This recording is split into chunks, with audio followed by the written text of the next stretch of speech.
আসসালামু আলাইকুম, কেমন আছেন সবাই? আজ আমি রুই মাছ আলু সিদ্ধ করে ঝোল রান্না করব। সব অঞ্চলে এমন রান্না কেউ করে না হয়তো। আমাদের উত্তরবঙ্গে এই রান্নাটা আমরা করি, অনেক মজা খেতে।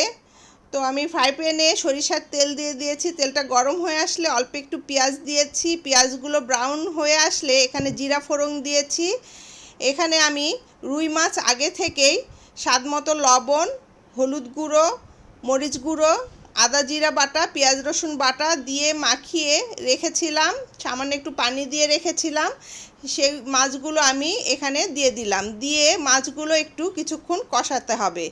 মাছগুলো কষানো হয়ে গেলে মাছগুলো আমি উঠিয়ে নিব ঝোল থেকে।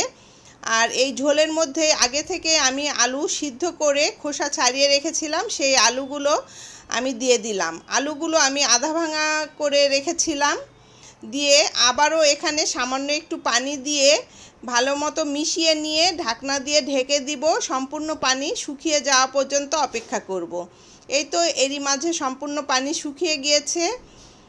আমি এখন ভালো মতো একটু নেড়েচেড়ে নিয়ে আলু যেগুলো বড় আছে একটু খুন্তি দিয়ে ভেঙে দিব।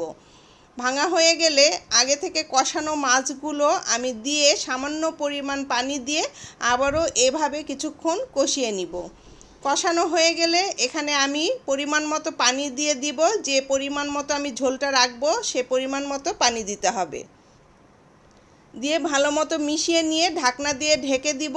একদম ভালো মতো বলক আসা পর্যন্ত অপেক্ষা করব। এই তো খুব ভালো মতো বলক চলে এসেছে।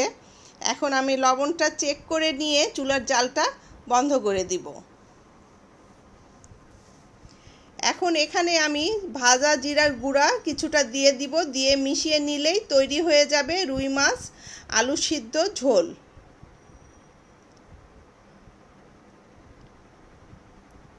এই তো তৈরি হয়ে গেল মজার আমাদের উত্তরবঙ্গের রান্না রুই মাছ আলু সিদ্ধ ঝোল। আপনাদের কাছে কেমন লেগেছে কমেন্ট করে জানাবেন।